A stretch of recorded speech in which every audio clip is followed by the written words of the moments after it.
بسم اللہ الرحمن الرحیم۔ السلام علیکم ناظرین، فدا عدیل ہوں اور آپ ڈیلی میدان دیکھ رہے ہیں۔ موجود ہوں مسجد مہابت خان، پشاور کی تاریخی مسجد ہے، اور اس مسجد کے محتمم مولانا قاری محمد طیب قریشی اشرفی صاحب کے ہاں موجود ہوں۔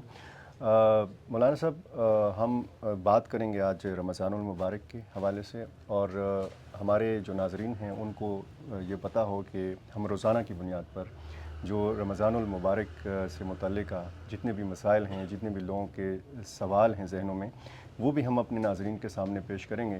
لیکن کچھ عمومی ایسی چیزیں ہیں کہ جن کا نہ تو ہمارے دین سے کوئی تعلق ہے، ہماری روزمرہ کی زندگی سے جن کا بہت تعلق ہے۔ ایک تو یہ ہے کہ لوگ روزے کو اپنے ذہن پہ، اپنے دماغوں پہ سوار کر لیتے ہیں، اور ایسا شو کرتے ہیں کہ جیسے ہم بہت بڑا نیک کام بھی کر رہے ہیں، اور پھر لڑائی جھگڑے اور پھر یہ جو سلسلہ ہے، خصوصاً ہم پاکستان میں خیبر پختونخوا میں یہ سلسلہ بہت دیکھتے ہیں۔ کیا کہیں گے اس حوالے سے؟ بسم اللہ الرحمن الرحیم۔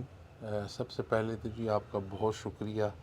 یقیناً یہ بہت ہی اہم موضوع ہے، اور بلکہ موضوعات ہیں۔ یہ بڑی بدقسمتی ہے کہ دیکھیں، جو بڑا کام کرنے کا ہے کہ انسان کھانا پینا چھوڑ دے، کیونکہ حلال چیز ہے اللہ کے حکم پہ، تو پھر کیا وجہ ہے کہ اتنی بڑی مشقت انسان برداشت بھی کرے، اور پھر تھوڑی سی کوئی ایک ایسی چیز یا ایک ایسا لمحہ آئے کہ آپ نے جتنا صبح سے ایک روزہ رکھا ہوا ہے اس کا ثواب اجر وہ سارا آپ لمحوں میں ایک پل میں ضائع کر دیں۔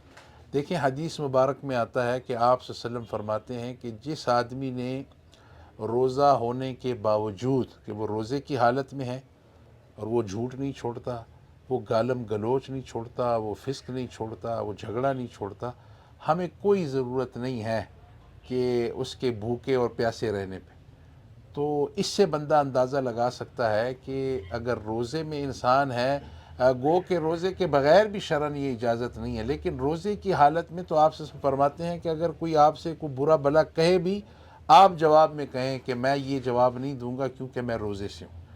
تو خدا نخواستہ اگر روزے کی حالت میں انسان اس طرح کرے تو ظاہر ہے روزہ اس سے مکروہ ہوتا ہے، روزہ کو نقصان یہی پہنچتا ہے کہ پھر یہ روزہ وہ نہ ہوا جس کو شریعت کہتی ہے کہ روزہ رکھیں جس طرح کے روزہ رکھنے کا حق ہے۔ اور اس مبارک مہینے میں ہم یہ دیکھتے ہیں کہ مہنگائی بہت بڑھ جاتی ہے۔ ایک تو وہ ڈیمانڈ اور سپلائی والا چکر بھی ہو جاتا ہے، بازار میں آپ کو جو فروٹ چاہیے ہوتا ہے وہ ملتا نہیں ہے، اور شاید اسی چیز کا فائدہ اٹھاتے ہیں یہ جو ناجائز منافع خور ہیں۔ تو یہ دنیا بھر میں ہم دیکھتے ہیں کہ جب بھی یہ ماہ مقدس شروع ہوتا ہے تو اسلامی ممالک کے اندر خصوصی اہتمام کیا جاتا ہے، لیکن پاکستان میں ایسا نہیں ہے۔ دیکھیں، یہ یقیناً بڑی بدقسمتی کی بات ہے، اور ہم نماز تو پڑھتے ہیں، حج عمرہ بھی کرتے ہیں، یہ کچھ چیزیں ایسی ہیں کہ ہم عبادات کی طرف تو بڑا فوکسڈ ہیں، لیکن ہم یہ نہیں جانتے کہ بھئی معاملات کی کتنی اہمیت ہے۔ پورا قرآن آپ دیکھیں تو سارا معاملات سے بھرا ہوا ہے، بالکل۔ اور اس کے لیے باقاعدہ قرآن میں ایک مضمون ہے، وَيْلٌ لِّلْمُطَفِّفِينَ الَّذِينَ إِذَا اكْتَالُوا عَلَى النَّاسِ يَسْتَوْفُونَ وَإِذَا كَالُوهُمْ أَو وَّزَنُوهُمْ اللہ تعالیٰ نے تاجروں کی وہ بدترین خصلت اس میں مینشن کی ہے کہ وہ خدا نخواستہ ملاوٹ کرنا، اور خدا نخواستہ وزن میں کمی کرنا، اسی طرح ذخیرہ اندوزی کرنا کہ جس کی وجہ سے ایک مصنوعی قلت پیدا ہو، چیزیں مہنگی ہو جائیں، تو اللہ کی مخلوق کے ساتھ ظلم کرنا ہے۔ دیکھیں، حدیث میں آتا ہے ایک یہ کہ خیر الناس من ينفع الناس، تم میں سے بہترین وہ ہے کہ جو لوگوں کے لیے کوئی بھلائی کرے، اچھائی کرے۔ دوسرا یہ کہ حضور علیہ الصلاۃ والسلام فرماتے ہیں کہ مخلوق یہ اللہ کا کنبہ ہے، اور تم میں سے بہترین وہ ہے کہ جو اللہ کے اس کنبے کے ساتھ، اس کی مخلوق کے ساتھ اچھائی کرے۔ تو یقیناً بڑی شرمندگی محسوس ہوتی ہے کہ جب ہم یہ چیز دیکھتے ہیں کہ ڈپٹی کمشنر کا آفس چھاپا لگاتا ہے، اور ٹنوں کے حساب سے پھر چینیاں نکلتی ہیں، باقی جو اشیاء خرد و نوش ہیں وہ نکل آتے ہیں۔ یہ آپ کے چینل کے توسط سے میری تاجر برادری سے درخواست کہ آپ دیکھیں ایسے لوگوں کو خدا نخواستہ بڑی وعید آئی ہے کہ یہ جہنمی ہیں، جو لوگ خدا نخواستہ وزن کی کمی میں، ذخیرہ اندوزیوں میں، ملاوٹوں میں اور ان چیزوں میں وہ کمی کوتاہی کرتے ہیں، اس کا بڑا گناہ ہے۔ حدیث مبارک میں آتا ہے کہ ایک شخص کو قیامت کے دن فرشتے اس کے لیے حکم ہو جائے گا کہ اس کو جہنم لے جایا جائے.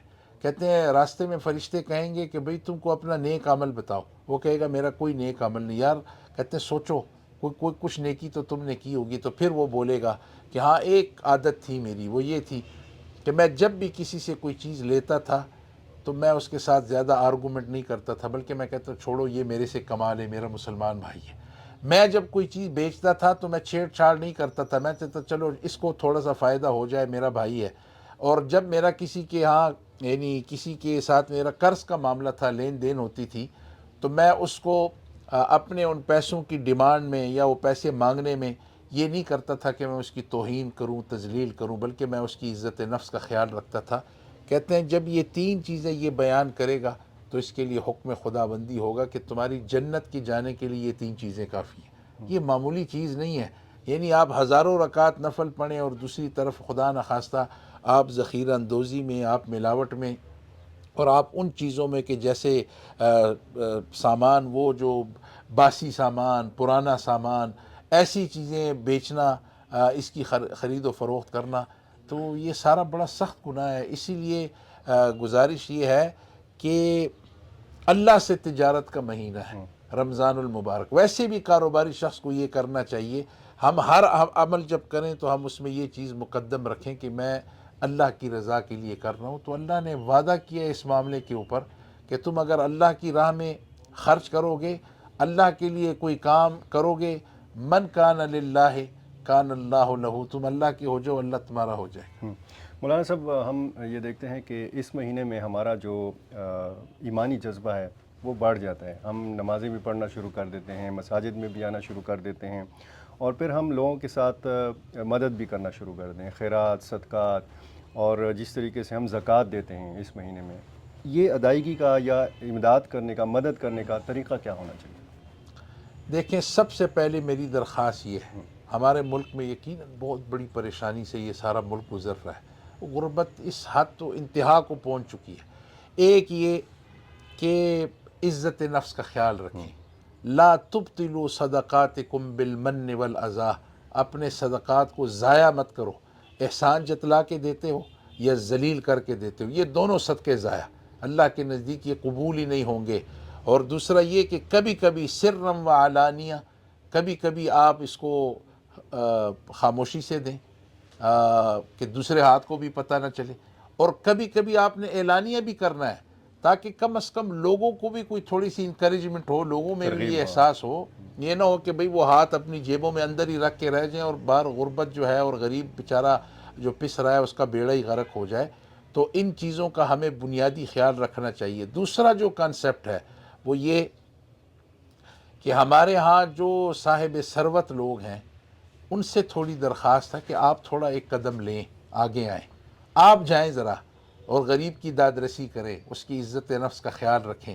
ایسا ہم کبھی کبھی ٹیلر دیکھتے ہیں، بازاروں میں دیکھتے ہیں کہ وہ موصوف اندر بیٹھے ہوئے ہیں، بڑے عالیشان دفتر میں لائنیں لگی ہوئی ہیں، کوئی اتنا نہیں ہے کہ ان کو کم از کم کوئی اس کی داد رسی کرے. اصل میں مقصد پیسے دینا نہیں ہے صرف، بلکہ اس کا وہ دل جیتنا ہے کہ جس سے وہ ایک خوشی محسوس کرے اور وہ آپ کے لیے اللہ سے دعا کرے. اصل میں تو اس مخلوق کی خوشی ہے نا. تو اللہ رب العالمین نے مشروط کر دی ہے کہ اگر یہ خوش ہوں گے تو اللہ خوش ہوگا. تو بنیادی چیز یہ ہے. اور دوسرا یہ کہ تھوڑا سا ہم بحیثیت پاکستانی خود، وہ کہتے ہیں نا بجٹ میں یا حکومتی اپنی اصطلاح میں کہتے ہیں ہم کٹ لگائیں گے. اب ہمارے لوگوں کو جو صاحب ثروت لوگ ہیں ان سے درخواست ہے، سر تھوڑا سا نیچے آئیں. بہت آگے چلے گئے ہیں، بہت ہائی ہو گئے ہیں، نیچے ساری دنیا نظر آ رہی ہے، پشاور پس رہا ہے، لوگ غریب غربت کے مارے، یعنی کیسے کیسے حالات، فاقہ کشی ہے.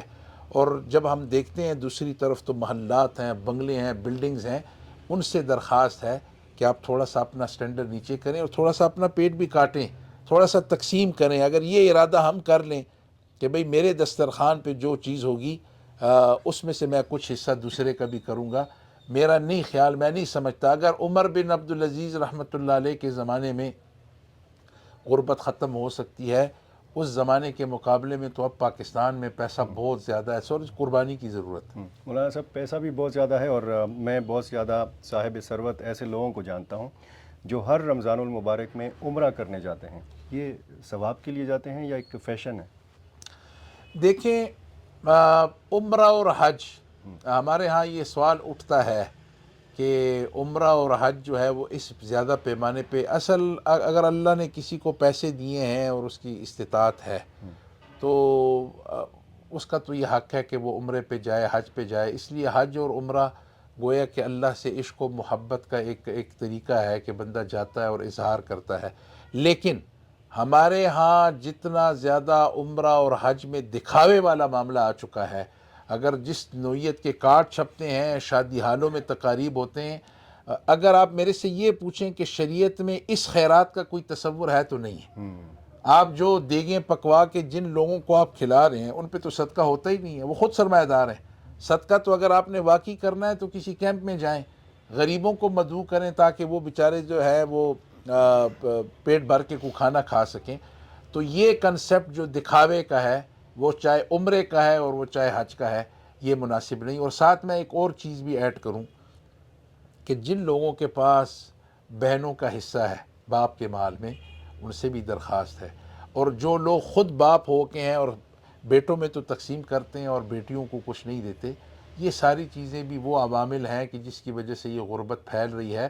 بہن سوچتی ہے کہ پیسہ میرا بھی ہے اور بھائی ہر سال جو ہے وہ حج کے لیے بھی جاتا ہے، پوری فیملی جاتی ہے اور میرے ادھر کھانے کے لالے پڑے ہیں. یہ ساری وہ چیزیں ہیں جو ہمیں اپنے آپ سے دور کرنی پڑے گی اور اصلاح کرنی پڑے گی. بہت شکریہ مولانا صاحب. ناظرین، مولانا طیب قریشی صاحب وہ چیف خطیب بھی ہیں خیبر پختونخوا کے.